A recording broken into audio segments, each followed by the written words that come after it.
যদি কারো net problem হয় তো একটু বলে দিবা যে নেট প্রবলেম হচ্ছে। আর অনেক সময় আমিও বুঝতে পারি এখানে যদি নেট প্রবলেম হয়, আমার এখানে কিন্তু ল্যাপটপের স্ক্রিনে উঠে আসে যে প্রবলেম হচ্ছে বা ভয়েস কেঁপে কেঁপে আসতেছে। বুঝতে পারছো? তো যদিও আমি আজকের টপিক নিয়েছি প্রথম কবিতা, যে ode on a Grecian earn, এই কবিতা শুরু করার আগে আরও কিছু কথা তোমাদেরকে বলা জরুরি। এই কারণে জরুরি যে এগুলো রিভিশন ক্লাস নয় যে আমি শুধু উপর দিয়ে উড়ায় যাব, এমনটা করা ঠিক হবে না।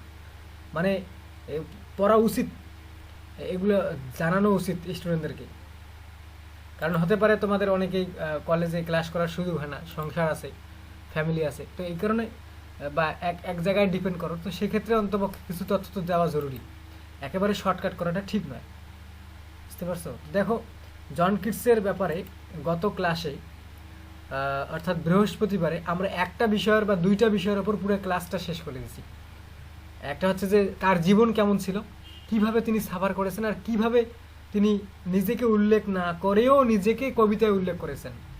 নিজেকে উল্লেখ না করেও নিজের কবিতায় নিজের সমস্যাগুলো নিয়ে আলোচনা করছেন, নেগেটিভ ক্যাপাবিলিটি, যেটা আমি বলেছিলাম।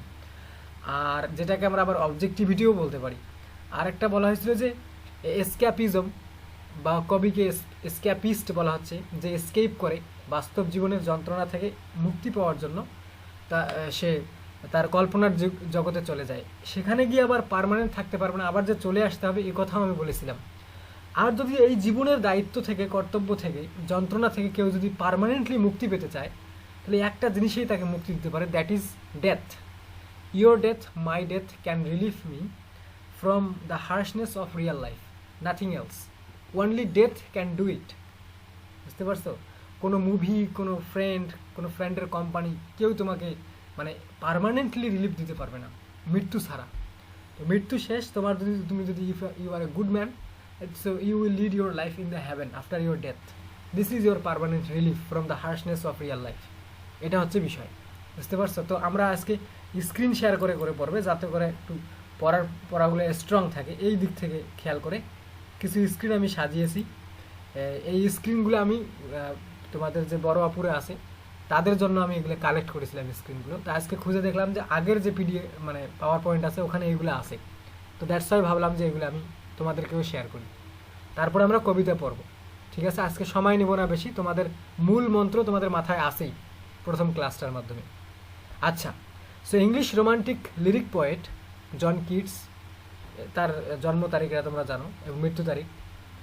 সে কিন্তু রোমে মৃত্যুবরণ করে, এটা কথা মনে রাখবা। কারণ কি? তার টিউবারক্লোসিস হওয়ার কারণে সে কিন্তু ভ্রমণ করে বেরিয়েছে শেষ সময়টাতে। রোম, পাপাল স্টেটস, ইটালিতে।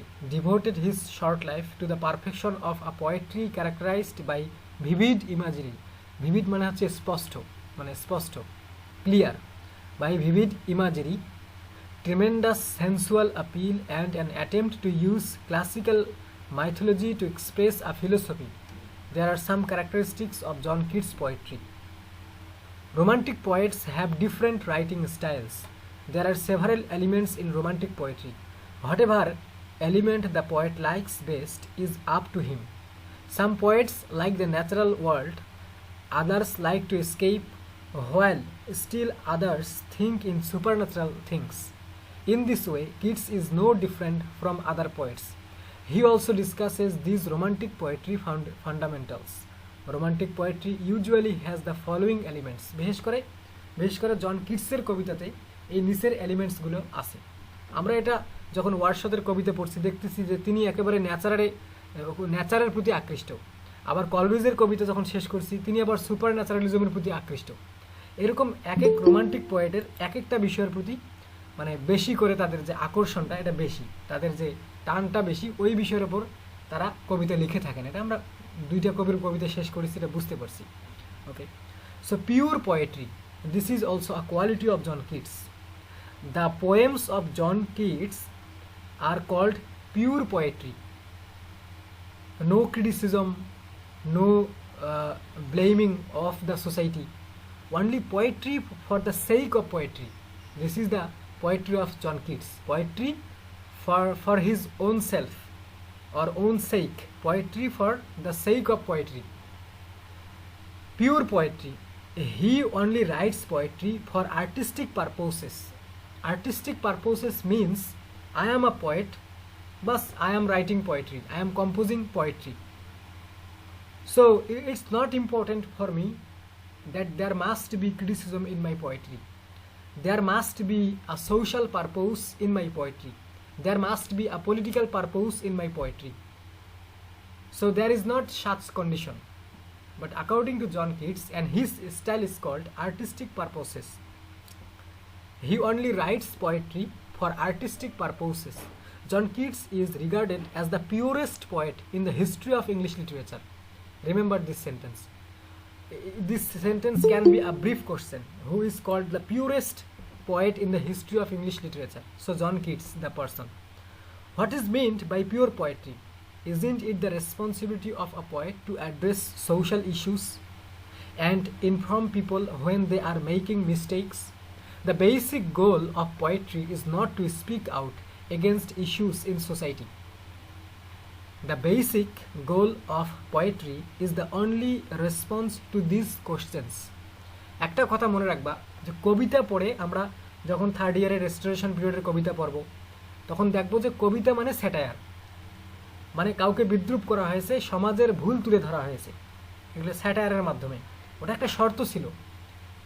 তো এইরকম রেস্টোরেশন পিরিয়ড বা এক কথায় নিউ ক্লাসিক্যাল পিরিয়ডের কবিতা পড়ার পর রোমান্টিক পিরিয়ডে ব্যাক করলে, রোমান্টিক পিরিয়ডে একটা ফ্রিডম অফ এক্সপ্রেশন বলে একটা ব্যাপার আছে, যে ফ্রিডম অফ এক্সপ্রেশন, এটা রোমান্টিক কোয়ালিটি, যা খুশি লিখতে পারে, যেভাবে লিখতে পারে।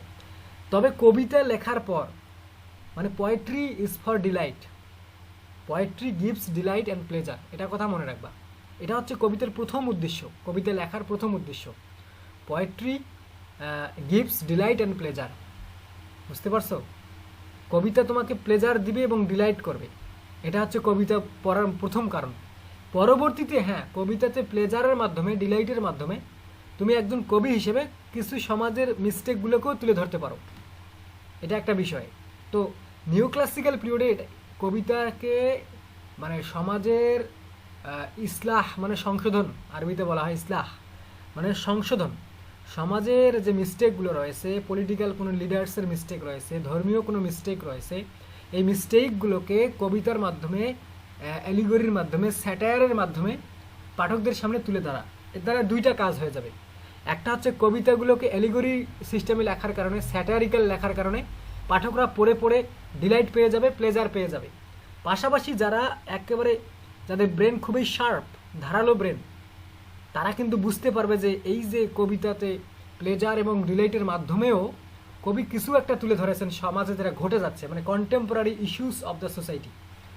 তো জন কিটসের ক্ষেত্রে এই জিনিসটা প্রশ্ন তোলা হয়েছিল যে তিনি শুধুমাত্র আর্টিস্টিক পারপোসে কবিতা লিখেছেন। দ্যাটস ওয়াই তাকে কিন্তু বিশেষ করে কোয়ার্টারলি রিভিউ নামে একটা ম্যাগাজিন, কোয়ার্টারলি রিভিউ নামে একটা ম্যাগাজিন, বিশেষ করে নিউ ক্লাসিক্যাল পিরিয়ডের পর থেকে ম্যাগাজিন ইংল্যান্ডে খুবই ফেমাস ছিল। Magazine, weekly magazine, monthly magazine, news পেপারের থেকে এটা বেশি ফেমাস ছিল, মানে ম্যাগাজিনটা, বুঝতে পারছো? তো এই ম্যাগাজিনে বিভিন্ন রাইটার তাদের লেখার কলাম লিখতো, কবিরা কবি লিখতো, মানে কবিতা লিখতো, এভাবে জন কিটসও লিখতো, বুঝতে পারছো?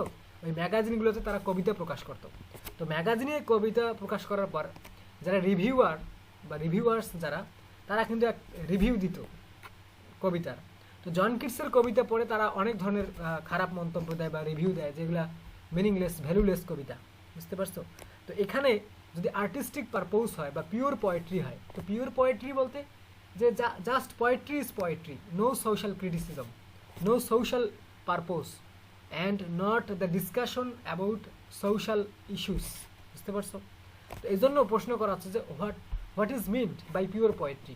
Isn't it the responsibility of a poet to address social issues and inform people when they are making mistakes? এটা কি কবিদের দায়িত্ব নয় যে তারা যে সামাজিক যে সমস্যাগুলো, এগুলো ব্যাপারে পাবলিকদেরকে তথ্য দিবে, ইনফর্ম করবে?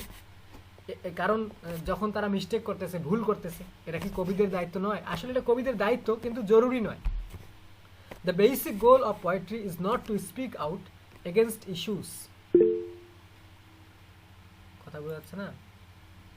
লুবনা, সরি নূরজাহান, এখানে মনে হয় আমার এখানে নেট ঠিক আছে, একটু মনে হয় তোমার এরিয়াতে প্রবলেম করতেছে।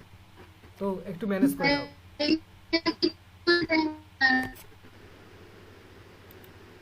সবার সমস্যা হচ্ছে। আচ্ছা দেখো, so the basic goal of poetry is not to speak out against issues in society is the only response to this questions. There may be poets who feel it is their job to address social injustices, but this is not the purpose of poetry. যেমনটা আমি বললাম, এটা হতে পারে অনেক কবি এমনটা করতে পারে যে সমাজের যে ইস্যুসগুলো, মিস্টেকগুলো তুলে ধরবে কবিতার মাধ্যমে। এটা অনেক কবি এটা ফিল করতে পারে যে আমার তুলে ধরা উচিত, তবে এটা জরুরি নয়, এটা কবিতার উদ্দেশ্যও নয়। But this is not the purpose of poetry. The best and thus most pure poetry is that which offers the senses pleasure. Senses pleasure. Pure poetry is a crucial component of romantic poetry. One of the primary reasons why John Keats is a romantic poet is that he writes poetry purely for the sake of poetry. বুঝতে পারছো যে তিনি অন্য কোনো social বিষয় এগুলো নিয়ে মাথা ঘামাননি, তিনি শুধু কবিতাকে কবিতার জন্যই লিখেছেন। যে কবিতা এমনই, মানে জরুরি নয় যে তার সমসাময়িক সময় সমস্যা ছিল আর তিনি সেই বিষয়টা নিয়ে মানে কবিতা লিখবেন, এটা জরুরি ছিল না। বুঝতে পারছো? এই জন্য তাকে পিওর পোয়েট বলা হয়, তার কবিতাগুলোকে পিওর পোয়েট্রি বলা হয়। তার কবিতা পড়লেই বুঝতে পারবা। আচ্ছা, এবার তার কবিতায় যেটা আমরা গতকালকে বা গত ক্লাসে মুখে মুখে পড়েছিলাম সেটার আমরা একটু রাইটিং দেখি, যে এসক্যাপিজম যেটা আমরা পড়েছি। So escapism, John Keats becomes a romantic poet. He has a fantastic imagination which is a blessing. তো প্রত্যেকটা কবির জন্যই ইমাজিনেশন থাকা জরুরি। তোমার যদি ইমাজিনেশন না থাকে তুমি আসলে মিনিংলেস। মানে তোমার যদি ইমাজিনেশন না থাকে তুমি কোনো কিছু ক্রিয়েট করতে পারবে না। যে যত বড় সায়েন্টিস্ট তার ইমাজিনেটিভ পাওয়ার তত বেশি। আলবার্ট আইনস্টাইন থেকে শুরু করে যত আগে বিজ্ঞানী ছিল, এখনও যারা বিজ্ঞানী আছে, কবি আছে, সাহিত্যিক আছে, তাদের হাতিয়ার হচ্ছে their weapon is actually imaginative power. And this imaginative power helps them to create something new. যদি কারো মাথায় যদি ইমাজিনেশন এই শক্তি না থাকতো তাহলে ল্যাপটপ তৈরি হতো না, মোবাইল তৈরি হতো না, টিভি তৈরি হতো না, ফ্যান তৈরি হতো না, কিচ্ছু তৈরি হতো না। তো কেউ কল্পনায় এগুলো চিন্তা করেছে, কারণ এগুলো হচ্ছে ইনোভেশন, একেবারে নব আবিষ্কৃত, এগুলো পৃথিবীতে আগে অস্তিত্ব ছিল না। তারপরে ইমাজিনেশনটা প্রত্যেকটা লেখক, সাহিত্যিক, বিজ্ঞানী, তারপরে ফিলোসফার, এদের একটা বড় হাতিয়ার ইমাজিনেশন। জ্ঞান তো সবারই আছে, ব্রেন তো সবারই আছে, কিন্তু সবার ইমাজিনেটিভ পাওয়ারটা এক নয়। So he has a fantastic imagination which is a blessing. Since John Keats is the most romantic poet, he is also the most escapist. He enjoys utilizing his imagination to build his own universe when he is unable to deal with the harsh truth of life. তো যখন সে জীবনের যে ব্যস্ততা, দুঃখ, কষ্ট, যন্ত্রণা এগুলোকে যখন সে ফেস করতে পারতেছিল না, তখন সে তার কল্পনা শক্তি দিয়ে একটা নতুন বিশ্ব তৈরি করেছিল জন কিটস, যেখানে সে একটু শান্তি পাওয়ার জন্য, কল্পনায় আর কি। In his imagination, he enjoys the company of birds, flowers, landscapes, mountains and rivers. সে তার কল্পনায় এই যে পাখিদের সঙ্গে সময় কাটিয়েছেন, ফুলের সঙ্গে, ল্যান্ডস্কেপ মানে মিডোগুলো, মানে তৃণভূমি, সবুজ তৃণভূমি, mountains and rivers. For instance, in ode to nightingale, এটা আমরা পড়ব, ode to nightingale, he imagines a world where he might enjoy the sweet immortal song of the nightingale which brings harmony and tranquility to his spirit. তার আত্মাতে, যেটা এখানে tranquillity মানে silence বা নীরব নয়, এখানে ট্রাঙ্কুলিটি মানে হচ্ছে পিস, শান্তি, এবং সুর তার হৃদয়ে নিয়ে আসে। এটা কল্পনায় তিনি ভাবেন এইভাবে আর কি। ওই যখন আমরা নাইটিঙ্গেল কবিতা পড়ব তখন ওটা ক্লিয়ার হয়ে যাবে। He believes that the only way to escape the brutal world around us is through escapism. তো সমসাময়িক মানে কিছু সময়ের জন্য এই ব্রুটাল ওয়ার্ল্ড, এই নিষ্ঠুর পৃথিবী থেকে পলায়ন করার একমাত্র উপায় হচ্ছে কি? এসক্যাপিজম, কিছু মানে কল্পনাতে পালিয়ে যাওয়া।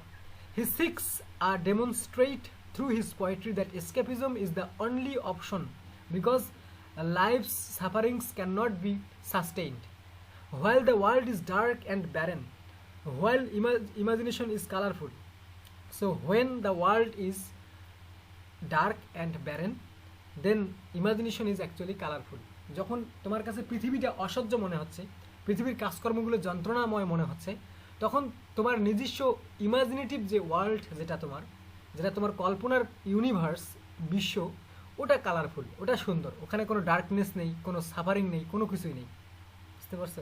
এটা so in his mind he is indifferent with life's troubles and is able to accomplish everything including things that are impractical in the real world. The main component of love poetry is escapism. John Keats is the best romantic poet since it is present in his poetry. বুঝতে পারছো? তো romantic পোয়েট্রিতে এসকাপিজম একটা গুরুত্বপূর্ণ একটা বৈশিষ্ট্য, এটা থাকেই। এবং যারা প্রেমিক কবি, তারাও কিন্তু কল্পনাতে রাজ্য বানায়, কল্পনাতে তাজমহল বানায়, কল্পনাতে প্রেমিকাকে নিয়ে এখানে ঘরে, স্বর্গে ঘরে, এখানে ঘরে, এগুলো কিন্তু তাদের মানে এসকাপিজম থাকেই যারা লাভার পয়েন্ট। বুঝতে পারছো? So kids quest for beauty, তার যে একটা বিউটির প্রতি তার তৃষ্ণা, এটা দেখো কি বলে। John Keats viewed beauty as his religion, তার মানে John Keats worships beauty, William Wordsworth worships nature. বুঝতে পারছো? তো উইলিয়াম ওয়ারশথকে বলা হয় যে worshipper of nature, priest of nature, আর জন কিডসকে বলা হচ্ছে যে worshipper of beauty. So John Keats accepted or believed beauty as a religion, মানে ধর্মকে যেমন বিশ্বাস করে এবং পূজা করে বা ধর্মের যে বিষয়গুলো বিশ্বাস করে, জন কিডস ঠিক সেভাবেই বিউটিকেও গ্রহণ করেছিলেন। He can discover it in creatures such as birds, clouds, paintings, forest, flowers and even Greek mythology. মানে যেমনটা আমি গত ক্লাসে বলেছি যে প্রত্যেকটা জিনিসেই তিনি সৌন্দর্য খুঁজে বের করেছেন, এমনকি দুঃখ, কষ্ট, যাতনা, এগুলোর মধ্যেও তিনি বিউটি খুঁজে বের করেছেন। বুঝতে পারছো? So he can discover beauty in creatures such as birds, clouds, paintings, forest, flowers and even Greek mythology. আজকে যে আমরা কবিতাটা পড়বো ওটা গ্রিক মাইথোলজিতে তিনি বিউটি খুঁজে বের করবেন। He has a deep love for aesthetics. Aesthetics কাকে বলা হয় রে? এইস্থেটিক্স এটা হচ্ছে সাহিত্যিকদের একটা গড প্রদত্ত ক্ষমতা। এইস্থেটিক্স পাওয়ার মানে হচ্ছে নান্দনিক শক্তি, নান্দনিক শক্তি যেটা অটোমেটিকলি ভিতরে আসে, এটা কেউ নিয়ে আসতে পারে না। যেমন তুমি একজন লেখক অথবা একজন কবি, বা তুমি এক কথায় সাহিত্যিক, তুমি কখন কবিতা লিখবা এটা তোমার আন্ডারে নেই, কখন তোমার মাথায় কবিতার কথা আসবে এটা তুমি নিজেই জানো না। ওয়াশরুমে বসেও তোমার মাথায় কবিতার আইডিয়া আসতে পারে, ঘুমের মাঝেও কবিতার আইডিয়া আসতে পারে। অনেক কবির এসেছে, যেমন এস.টি. কলভিস, কুবলা খান আমরা পড়েছি স্বপ্নে। তো যে কোনো মুহূর্তে তোমার কবিতা আসতে পারে, এটা তুমি জানো না। It is out of your power, because this is your aesthetic power given by God. এই জন্য তো তুমি কবি, এই জন্য তুমি সাহিত্যিক, যে তোমার এই এইস্থেটিক ক্ষমতাটা আছে, এই পাওয়ারটা আছে। So he has a deep love for aesthetics. His readers senses are immediately affected by his poetry. He believes that beauty never disappears and always influences all five senses. যে সৌন্দর্য এমন একটা জিনিস যেটা কখনোই অদৃশ্য হয়ে যায় না, মানে প্রত্যেকটা জিনিসেই কোনো না কোনোভাবে সৌন্দর্য থাকে, বিউটি থাকে। And always influences all five senses, আমাদের পাঁচটা সেন্সকে সবসময় ইনফ্লুয়েন্স করে। He feels his poems with sensual beauty. এই পঞ্চ ইন্দ্রিয় কাজ করে, এইরকম বিউটিও তিনি তার কবিতায় নিয়ে এসেছেন। Even in the midst of Warsi, pains, sufferings and ডিসঅ্যাপয়েন্টমেন্টস, এমনকি দুঃখ, ব্যথা, ভোগান্তি, সংশয়ে, দুশ্চিন্তায়, সব কিছুতেই তিনি বিউটি খুঁজে বের করেছেন। শুধুমাত্র যে পাখিতে বিউটি খুঁজেছেন, মেঘে বিউটি খুঁজেছেন, পেন্টিংয়ে বিউটি খুঁজেছেন, বাগানে বিউটি খুঁজেছেন, ফুলে বিউটি খুঁজেছেন, এমনটা নয়। মানে একেবারে যেগুলো অ্যাবস্ট্রাক্ট নাউন বা যেটাকে আমরা মেটাফিজিক্যাল এলিমেন্ট বলি, যেমন worries, pains, suffering, disappointment, depression, melancholy, frustration, এইগুলোর মাঝেও তিনি বিউটি খুঁজেছেন, যেটা আমরা গত ক্লাসে জেনেছি। For instance, Keats mentions beauty in Hyperion, a sorrowful and depressed poem, when he says, a thing of beauty is a joy forever. বুঝতে পারছো? a thing of beauty is a joy forever, যে জিনিসটা beautiful, যে জিনিসটার মধ্যে beauty আছে, এই জিনিসটা তোমাকে সর্বকালেই তোমাকে জয় দিতে পারবে, অর্থাৎ আনন্দ দিতে পারবে। Keats imagination increases the value of beauty and takes him beyond the realm of senses. Sense মানে যুক্তি দিয়ে যেগুলো জিনিস চোখে দেখা যায়, অনুভব করা যায়, ফিল করা যায়, এগুলো হচ্ছে মনে করো যে পঞ্চ ইন্দ্রিয় দ্বারা যে জিনিসগুলো আমরা দেখতে পারি বা অনুভব করতে পারি, যেগুলো রিয়াল, যেগুলোর অবয়ব আছে, এক্সিস্টেন্স আছে, এটা একটা বিষয়। আর একটা বিষয় হচ্ছে যে এগুলোরও বাইরে চলে যাওয়া। রিয়েলম মানে হচ্ছে রাজ্য, ঠিক আছে? সে ইমাজিনেশন ব্যবহার করে। John Keats went beyond the realm senses, এমন একটা কাল্পনিক জগতে গেছে যেগুলো তোমার সেন্সও কাজ করে না, যেখানে মানে সেন্স দিয়ে বুঝে লাভ নেই। He speaks about those things he has never personally known, মানে এমন কিছু বিষয় তিনি লিখেছেন যেই বিষয়গুলো তিনি নিজেও জীবনে জানতেন না। যেমন heard melodies are sweet but those unheard are sweeter. দেখো, heard melodies are sweet, those unheard are sweeter. একটা কথা মনে রাখবা যে এই যে আচ্ছা, এই যে যদি আমি নূরজাহানকে বলি, Nurjahan are you free? Nurjahan তোমাকে যদি বলি যে তুমি গান শোনো, অথবা রয়, জোহান রয় বা ফারজানা কলি, তোমরা গান শোনো, গান, হিন্দি গান, বাংলা গান বা যে কোনো ইংলিশ গান, তোমরা গান শোনো? কে কে গান শোনো বলো? বা গান শোনার নেশা আছে যাদের, মাঝে মাঝে গান শোনো ভালো না লাগলে? ফারজানা কলি, গান শোনো তোমরা? নেন্সি, হ্যাঁ। তো কোন টাইপের গানগুলো তুমি সব থেকে বেশি শোনো? কোন টাইপের গান বলো, নিজ মতামত। কোন টাইপের গানগুলো বেশি শোনো?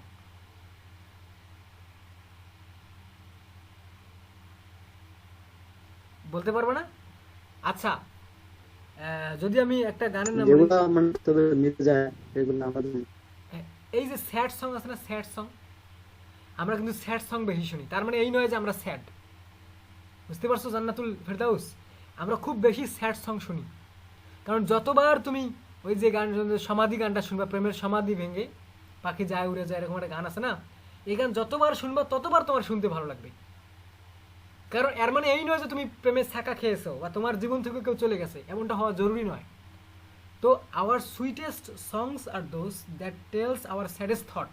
এই কবিতা, এটা হচ্ছে স্কাইলার কবিতার লাইন, সেকেন্ড ইয়ারেই আছে, পার্সি বেশি শেলির লেখা। ওই লাইনটার এই লাইনটা almost same. Hard melodies are sweet, যেই জিনিসগুলো আমরা জানি, বলো ইনজামানুল বলো। তো যেই বিষয়গুলো আমরা জানি, যেই গানগুলো শুনি, এগুলো আমাদের কাছে ভালো লাগে, sweet. But those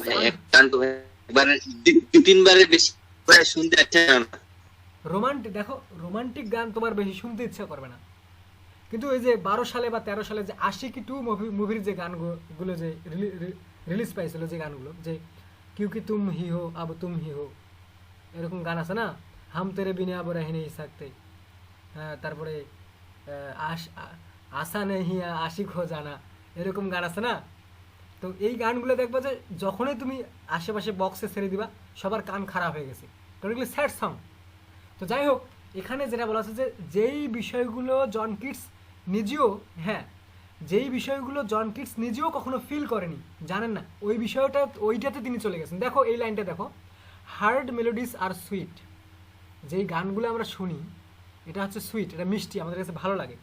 but those unheard are sweeter, যেই গানটা এখনো শুনিনি বা যেটা আমাদের জীবনে আসে নেই, সেটা আরও বেশি মিষ্টি। আসলে যেটা আসে নাই ওটার কি স্বাদ তুমি নিছো? স্বাদ কিন্তু নেও নেই, বুঝতে পারছো? তোমার কাছে মনে হচ্ছে যে একটা মিষ্টি খাইছো, এটা মিষ্টি, এটা ভালো, এটা স্বাদ ভালো, কিন্তু তুমি এই মানে হাড়ি ভাঙ্গার আশা করতেছো। হাড়ি ভাঙ্গা মিষ্টির মধ্যে একটা প্রকার হাড়ি ভাঙ্গা মিষ্টি, এটা আরও সুস্বাদু, কিন্তু তুমি কখনো খাওনি, কিন্তু তুমি নিজের মুখেই বলতেছো যে ওটা বেশি সুস্বাদু। হতে পারে সারা জীবন মিলিয়ে তুমি কখনো হাড়ি ভাঙ্গা খাওনি, কিন্তু তুমি বলতেছো যে হাড়ি ভাঙ্গা সুস্বাদু। তার মানে যেটার এক্সপিরিয়েন্স তোমার নাই, সেটার ব্যাপারে তুমি মতামত দিতেছো, বুঝতে পারছো তো? হার্ড মেলোডিস আর সুইট, এটা না হয় এই যুক্তি মেনে নিলা যে যেই গানটা তুমি শুনছো এই জন্য বলতেছো যে গানটা আমরা শুনি বা যে জিনিসটা আমরা জানি, যেটা আমাদের আছে, এটা ভালো, এটা সুইট। কিন্তু আবার বলতেছো but those unheard are sweeter, যেটা তোমার কাছে নেই, তুমি এখনো পাওনি, বা যেটা কখনো শুনোনি, কখনো খাওনি, তুমি নিজেই বলতেছো সেটা সুইটার। তুমি কি আসলে টেস্ট করে দেখছো? টেস্টই তো করে দেখো নাই, কীভাবে বলবা সুইটার? তো এই জন্য বলা হচ্ছে যে এমন কিছু বিষয় তিনি লিখেছেন যেটা তিনি নিজেও এক্সপিরিয়েন্স করেননি। Things he has never personally known, তিনি নিজেও যেটা জিনিসটা জানতেন না। হ্যাঁ, so heard melodies are sweet but those unheard are sweeter. যেমন আমরা জীবনে অনেক সময় এমন কিছু এক্সপেক্ট করি যে আমরা মনে করি এটা থাকলে মনে হয় ভালো হতো, অমুক মেয়ে আমাকে ভালোবাসলে মনে হয় আমার জীবন পাল্টে যাইতো, বা আমার কাছে 1 কোটি টাকা আসলে মনে হয় আমি সুখী হয়ে যেতাম, হ্যাপি হয়ে যেতাম, কোটিপতি হয়ে যেতাম। এই যেগুলো আমাদের কাছে নাই, ওইগুলোরও একটা ফিল নিজের মধ্যে নিয়ে আসা, বুঝতে পারছো? এটা পয়েটিক একটা ক্ষমতা। তবে এগুলো যারা রিয়েলিস্ট, যারা বাস্তববাদী, তাদের কাছে এগুলো হচ্ছে মিনিংলেস কথা।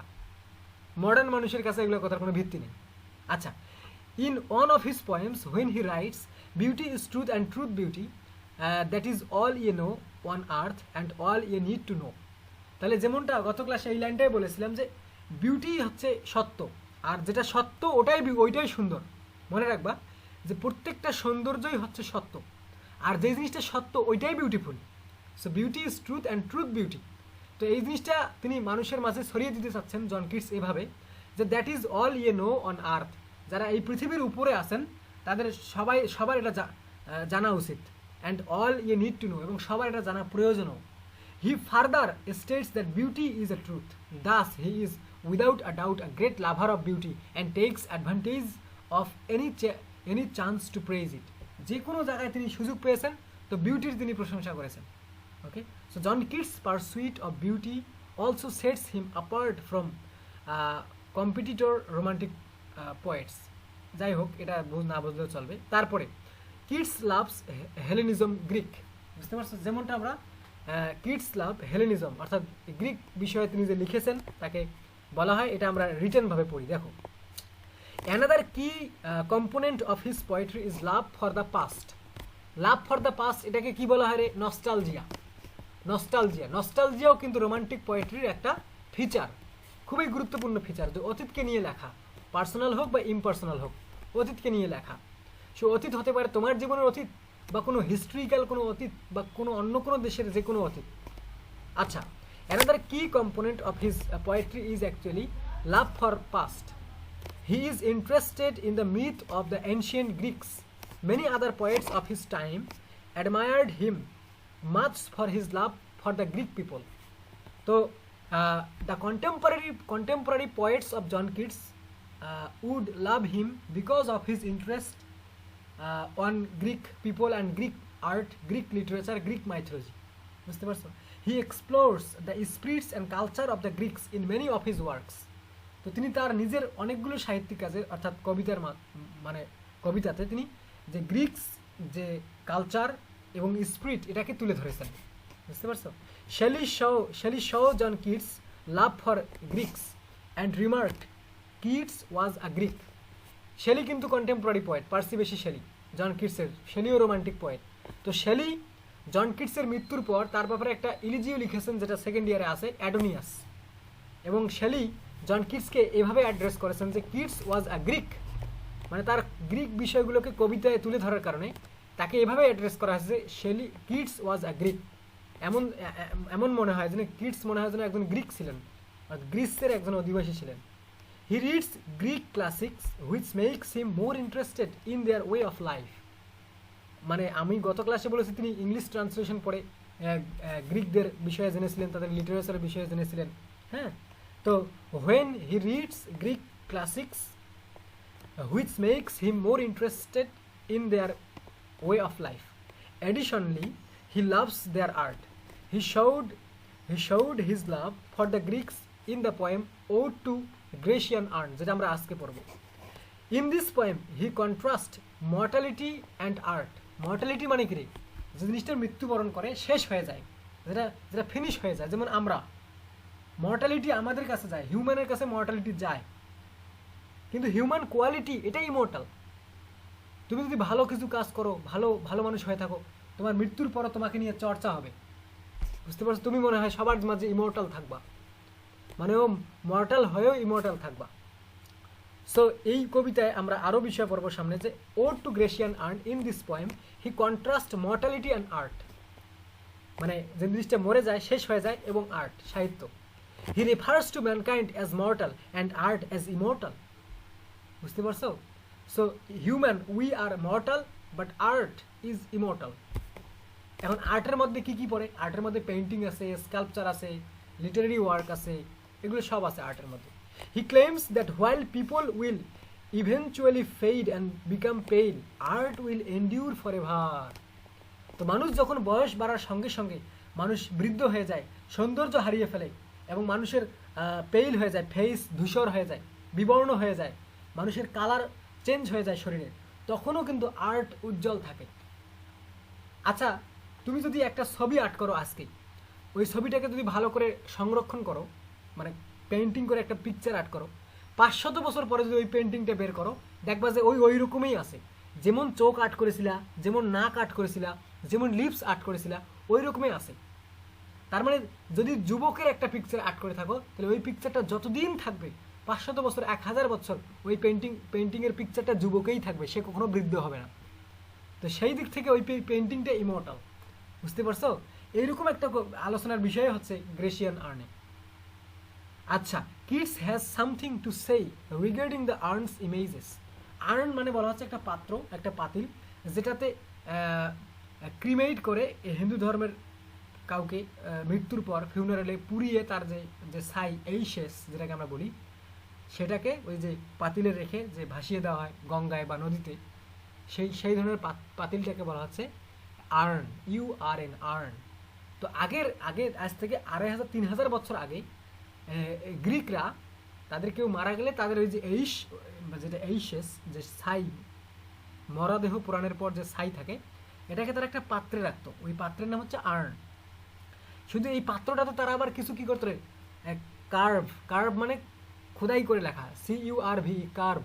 কার্ভ মানে কি করা, খোদাই করে লেখা। অর্থাৎ মনে করো যে স্টিলের পাতিল বা তামার পাতিল বা কাঁসার পাতিল বা দস্তার পাতিল বা সিলভারের পাতিল, সেখানে কি করে রে, অনেক সময় অনেক মেয়ের ছবি আর্ট করা, গাছের ছবি আর্ট করা, অর্থাৎ একটা পেন্টিংয়ের মতো করে ওই পাত্র চতুর্দিকে আর্ট করা। এইরকম একটা পাতিল নিয়ে তিনি লিখেছেন। এই পাতিলের গায়ে কি কি আর্ট করা আছে সেইটার ওপর তিনি কবিতা লিখেছেন, ও টু গ্রেসিয়ান আর্ন। যে আর্নটা এই গ্রিকদের একটা আর্ন ছিল, ওই পাতিলটা গ্রিকদের ছিল, এটা তিনি তুলে ধরেছেন। আচ্ছা, ওটা আরও বোঝার অনেক রাস্তা আছে, যাই হোক। Okay, he perceived in it the peaceful grandeur of Greek art as well as its elegance, simplicity, and lastly sense of proportion, or the way that the parts are subordinate to the whole. His poetry is filled with beauty because he is a crazy for it. তার তার কবিতাগুলো সৌন্দর্যে ভরপুর, এর কারণ হচ্ছে হি ওয়াজ crazy for beauty. বুঝতে পারছো? এবার যেহেতু রোমান্টিক পয়েট, তো প্রকৃতির প্রতি তার একটা ভালোবাসা থাকবে। দেখো, লাভ ফর নেচার, মানে জন কিটসের, Keats also appreciates the natural world and its components. He transforms ordinary things into works of art. বুঝতে পারছো? তো তিনি সাধারণ বিষয়কে কবিতাতে উল্লেখ করে সেটাকে অসাধারণ বানিয়েছেন, এটা কবিদের কাজ। When something leaves John Keats' eyes, it changes from being ordinary to extraordinary. কথাটা বুঝতে পারছো? যে তুমি দেখো একটা মেয়েকে রাস্তায় দেখছো, সে মেয়ে যদি গুড হয়, তুমি তাকে কবিতায় বেস্ট বানিয়ে উপস্থাপন করবা। এটা হচ্ছে কবিদের কাজ, সাহিত্যিক রূপ দেওয়া। তো ইনজামানুল একটা মেয়েকে রাস্তায় দেখলো বা একটা পাখিকে দেখলো, যেটাকে গুড বলা যায়, মানে ইন রিয়ালিটি গুড বলা যায় বা সুইট বলা যায়, কিন্তু তোমার কবিতায় তাকে তুমি সুইটেস্ট অথবা বেস্ট হিসেবে প্রেজেন্ট করবা। অর্থাৎ কোনো কিছু অর্ডিনারি দেখলে সেটাকে এক্সট্রা অর্ডিনারি হিসেবে তুমি প্রেজেন্ট করবা। বুঝতে পারছো? So when something leaves John Keats' eyes, it changes from being ordinary to extraordinary. His ability to create words out of natural phenomena is outstanding. He does not, however, exaggerate them like S.T. Coleridge does. আবার তিনি S.T. Coleridgeর মতো একেবারে সেটাকে অতিরঞ্জনও করেন না, এক্সাজারেটও করেন না। So additionally, John Keats' writing has a rhythm to it. Romanticism is revived in musical writing, which also tricks readers' curiosity. Future romantic authors can learn from John Keats' poetry. He disregarded classical thinking and favored romanticism. When other poets at the time were discussing the French Revolution and other social matters, Keats committed himself to writing poetry mainly for personal enjoyment. এগুলো কথা আমি বলেই দিয়েছি তোমাদেরকে। এবার আসো negative capability, যেটার উপর একটা শর্ট কোশ্চেন থাকতে পারে। নেগেটিভ ক্যাপাবিলিটি, যেটার উপর কিছুটা ধারণা দেওয়া আছে। The idea of negative capability puts more value on intuition and uncertainty than on knowledge and reason. Poets and philosophers have used the phrase to refer to the capacity to perceive and recognize realities that lies outside the realm of logical reasoning. Beauty is truth, truth beauty, that is all you know on earth and all you need to know. Keats' concept of negative capability has influenced many working in fields other than aesthetics, including academics like Roberto Unger, who used the concept and modified it for his own work on social theory. এটা এটা এক ধরনের negative capability, যে যে জিনিসটা কেউ খুঁজে বের করতে পারে না ওই জিনিসটাকেও তিনি খুঁজে বের করেছেন, বুঝতে পারছো? আর একটা হচ্ছে যে সেন্সুয়াসনেস, sensuousness. The special characteristic of Keats' lyrical creativity is sensuality. He used the five senses that humans have: touch, taste, smell, sight, and hearing. He is the poet of sense and sensual joy. He also appreciated beauty greatly. With his quote, "A thing of beauty is joy forever," he combined love and beauty in a way that became universal. A number of sensual images can be found in the Ode on a Grecian urn, including passionate men and gods, chasing hesitant maidens, flute players playing their euphoric music, and fair youth attempting to kiss his lover, the youthful tree branches taking in an endless spring, etc. The following sentences brilliantly capture the exhilaration of youth and the passion of love. More happy love, more happy love, forever, warm and still to be enjoyed, forever painting and forever young. তো যাই হোক, এগুলো ছিল জন কিটসের কবিতার বিষয়বস্তু। তো এখন আমি যেটাতে চলে যাব সেটাতে আমরা ডিরেক্টলি ও টু দ্য গ্রেসিয়ান আর্নে চলে যাব। একটা বিষয় মনে রাখবা যে ode on a Grecian earn, এই কবিতার ওপর অলমোস্ট তোমাদের একটা কিউরিসিটি তৈরি হয়েছে যে এই কবিতাটা কী। আগে বাংলায় কিছু কথা বলি যেটা তোমাদেরকে হেল্প করবে। যে দেখো, জন কিটস মিউজিয়াম, ব্রিটিশ মিউজিয়ামে জন কিটস ঘুরতে গিয়েছিল। ব্রিটিশ মিউজিয়ামে অনেক গ্রিক পিপল আছে যারা তাদের অতীতের কিছু স্কাল্পচার, কিছু পুরানা সাহিত্যিক কিছু পাত্র পাতিল, সুন্দর জিনিস, এগুলোকে তারা ব্রিটিশ মিউজিয়ামে বিক্রি করে দিয়েছে। বিক্রি করে দেওয়ার পর ব্রিটিশ মিউজিয়ামে ওই পাতিল বা ওই আর্নগুলো, ওই পেইন্টিংগুলো, পিকচারগুলো, ইমেজগুলো বা বিভিন্ন মূর্তি, এগুলোকে সাজিয়ে রাখা হয়েছে মিউজিয়ামে। তো জন কিটস ওই ব্রিটিশ মিউজিয়াম ঘুরতে গিয়েছিল। তো ঘুরতে গিয়ে তিনি মিউজিয়ামে একটা আর্ন দেখতে পায়, একটা পাতিল দেখতে পায়, বড় পাতিল। তো পাতিল, এই পাতিলের গায়ে কী করা জানো, যে খোদাই করে বিভিন্ন পেইন্টিং করা, খোদাই করে কীরকম, যে ওই একটা আর্নের মধ্যে, একটা পাত্রের মধ্যে দেখা যাচ্ছে যে বসন্তকালকে ফুটিয়ে তোলা হয়েছে, গাছ আট করা, গাছের ইয়েতে ফুল দেওয়া বসন্তকাল, এবং তারপরে কিছু যুবতী মেয়ের ছবি দেওয়া এবং কিছু যুবকদের ছবি দেওয়া, এবং একটা ছেলে একটা মেয়েকে কিস করার ট্রাই করতেছে, এরকম একটা পিকচার লাগিয়ে দেওয়া।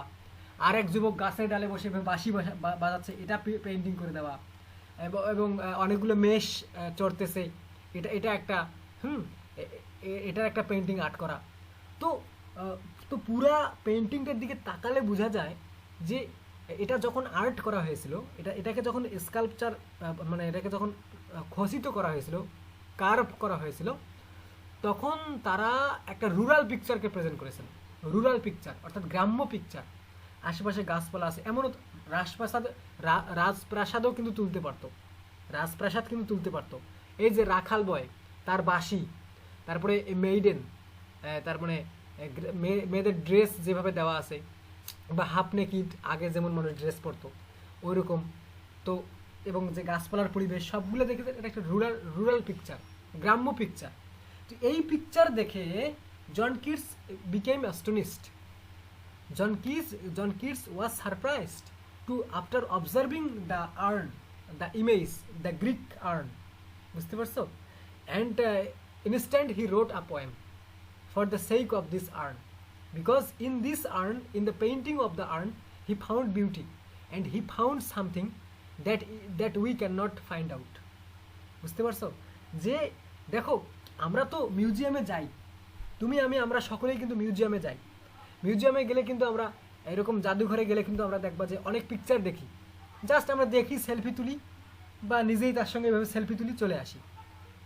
কিন্তু আমরা কি কখনো ভেবে দেখেছি যে এই পেইন্টিংটা আজকে তরুণ লাগতেছে? যেমন Mona Lisa painting, Leonardo da Vinci Mona Lisa যে আর্ট করছেন, মোনালিসা কিন্তু গ্রেট একটা পেন্টিং, এবং এই মোনালিসা একটা স্কাল্পচার, এটা চিরতরেই কিন্তু কুমারী। কেন? মানে এমনভাবে তিনি মোনালিসাটা আর্ট করেছেন যে তুমি যেই দিক থেকে, যেই অ্যাঙ্গেল থেকে ওই পিকচারের দিকে তাকাও না কেন, মনে হয় যেন মোনালিসা তোমার দিকেই তাকাচ্ছে। আর মোনালিসার যে যে রূপ তিনি ওখানে ক্রিয়েট করেছেন, যে যে বিউটি ক্রিয়েট করেছেন, আজ থেকে 500-700 বছর আগে তিনি তৈরি করেছেন। আজকে পর্যন্ত পেন্টিংটা ওরকমই আছে, ওই কালারেই আছে, মোনালিসা ওই রকম যুবতী আছে, ওই তার ফেস কাটিং আছে। কারণ কি? কারণ সে হিউম্যান না, সে মর্টাল না, সে ইমর্টাল। কারণ সে একটা আর্ট পেইন্টিং, এটা তো বৃদ্ধ হবে না কখনো। তো জন কিটস দেখতেছে যে এই যে আর্নের গায়ে যে পেইন্টিংগুলো আছে, এখানে এগুলোকে না হলেও 2500 বছর আগে আর্ট করা হয়েছে। তো 2500 বয়সে যে যুবতীর কিস করার ট্রাই করতেছে, এই যে পিকচারগুলো এইভাবে দেওয়া আছে, এইরকমই আছে। তারা আগেও যুবক ছিল 3000 বছর আগে যখন আর্ট করা হয়েছে পেন্টিংগুলোতে, এখনও যুবক আছে। পৃথিবীতে যতদিন পর্যন্ত এই আর্ন থাকবে, এই পেন্টিংগুলো এইরকমই ইয়াং থাকবে, তাদের ভালোবাসাও ইয়াং থাকবে, তাদের ভালোবাসা উষ্ণ থাকবে, ওয়ার্ম থাকবে, তারা কখনো মৃত্যুবরণ করবে না। কারণ এটা একটা আর্ট। আমরা হিউম্যান, আমরা সময়ের পরিবর্তনের সঙ্গে আমাদের রূপ সৌন্দর্য পরিবর্তন হয়ে যায়, আমরা টিকতে পারি না, শিশু থেকে আমরা যুবতী হয়ে যায়। কিন্তু এটা যে পেইন্টিং, এটা তো ডিস্ট্রয় হবে না, এটা এরকমই থাকবে। এজন্য তিনি আর্টকে ইমর্টাল বলেছেন। দেখো একটা পেইন্টিং থেকে কোন ধরনের কনসেপ্ট তিনি খুঁজে বের করেছেন, এজন্য তো তিনি কবি। Let's read. So ode on a Grecian urn, our first poem written by John Keats in our syllabus. So Ode on a Grecian Urn was written by the influential English poet John Keats in 1819. It is a complex, mysterious poem with a disarmingly simple setup. An undefined speaker looks at a Grecian urn. Undefined speaker কেন বলা হলো? দেখো negative capability. John Keats কিন্তু নিজেই এই কাজটা করছে, নিজেই কিন্তু ওই গ্রেসিয়ান আর্নটা মিউজিয়ামে দেখছে, নিজের নাম উল্লেখ করেন নাই। এই জন্য বলা হচ্ছে আনডিফাইন্ড স্পিকার। বুঝতে পারছো? অসংজ্ঞায়িত একজন স্পিকার, এই কবিতার স্পিকার যিনি, তার নাম অজানা, unknown speaker. Maybe John Keats himself, অথবা যে ব্যক্তি আর্ট পছন্দ করে, কালচার পছন্দ করে, পেইন্টিং পছন্দ করে, পেইন্টিং দেখে অ্যাস্ট্রোনিস্ট হতে পারে। কিন্তু এই কবিতার বিষয়বস্তু বা পেন্টিংয়ের উপর আলোচনা করলে বোঝা যায় যে জন কিটস এটা নিজেই কিন্তু সে নিজেকে he keeps himself aloof from his literary work, from his poem. That is called negative capability. So an undefined speaker looks at a Grecian urn which is decorated with evocative images of rustic and rural life in ancient Greece. তো অতীতের Greece দেশের সাহিত্যের যে একটা গ্রেসিয়ান আর্নের দিকে এই speaker তাকায়, দেখে যে আর্নটাকে সজ্জায়িত করা হয়েছে, ডেকোরেটেড করা হয়েছে যে কিছু রাস্টিক অ্যান্ড রুরাল লাইফের ইমেজ দ্বারা, গ্রাম্য সাধারণ মানুষের পিকচার দ্বারা ওই আর্নটাকে কার্ভ করা হয়েছে, মানে ডেকোরেটেড করা হয়েছে। কবে তৈরি করা হয়েছে? এটা এনশিয়েন্ট গ্রিস, অর্থাৎ অতীতের গ্রিসে, অনেক পূর্বে। দিস সিনস ফ্যাসিনেট, এই সিনস মানে পিকচারগুলো, ইমেজগুলো, this scenes fascinate, mystify and excite the speaker in equal measure. বুঝতে পারছো? এই যে আর্নটার উপরে, এই পাতিলটার উপরে যে পিকচারগুলো আছে, এগুলো এই কবিতার স্পিকারকে ফ্যাসিনেট করেছে, মিস্টিফাই করেছে এবং এক্সাইট করেছে। They seem to have captured life in its fullness. মানে পিকচারগুলো দেখে এমন মনে হচ্ছে যে এগুলো মনে হয় এই পাতিলের গায়ে জীবিত, যুবক এখনো যুবক, প্রেমিকা এখনো উষ্ণ, ওয়ার্ম। তো যতদিন তুমি এখনই একটা তোমার হাজব্যান্ডের একটা ছবি তুলিও ফান করে, আচ্ছা কিস করার দরকার নেই, হাতের এইখানে কিস করিও, এরকম করে কিস করিও, আর একটা পিকচার নিও।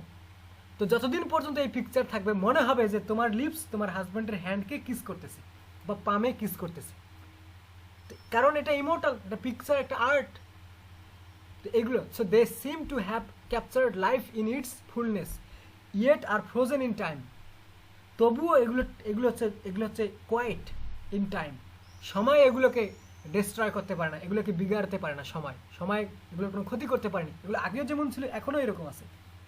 The speaker's response shifts through different moods and ultimately the urn provokes questions more than it provides answers. তো এই আর্নটা এই স্পিকারের মানে অনেকগুলো প্রশ্ন তুলে ধরে যে এটা কীভাবে কী, এটা কীরকম, এটা এরকম এরকম, প্রোভাইডস আনসার। তো যতগুলো উত্তর সে পায় তার থেকে বেশি প্রশ্ন তার মাঝে উঠে আসে। কবিতার লাইনে এগুলো আমরা জানবো। The poems ending has been and remains the subject of varied interpretations. The urn seems to tell the speaker and in turn the reader that truth and beauty are one and the same. যে স্পিকারকে এই যে আর্নের ওপর যে পিকচারগুলো আছে এগুলো কেমন যেন স্পিকারকে বলতেছে শোনো, যারা এই কবিতা পড়বে এবং স্পিকারকে বলতেছে শোনো যে ট্রুথ হোক অথবা বিউটি হোক দুইটাই সেম, দুইটাই একই জিনিস। বুঝতে পারছো? The truth and beauty are one and same. Keats wrote this poem in a great burst of creativity that also produced his other famous odes. Though this poem was not well received in Keats' day, it has gone on to become one of the most celebrated in the English language. যদিও জন কিটসের বেঁচে থাকা অবস্থায় তার সময় এই কবিতাটাকে তেমনভাবে celebrate করা হয়নি, গ্রহণ করা হয়নি, ভালোভাবে গ্রহণ করা হয়নি, কিন্তু পরবর্তীতে দেখো এটা আমাদের a part of our chapter, a part of our lesson, the most important part of our lesson হয়ে গেছে। অবশ্যই এটার গুরুত্ব আছে। তো নেক্সট বিষয় আমরা আগামীকালকে কবিতার বাকি এগুলো পরে শেষ করার চেষ্টা করব।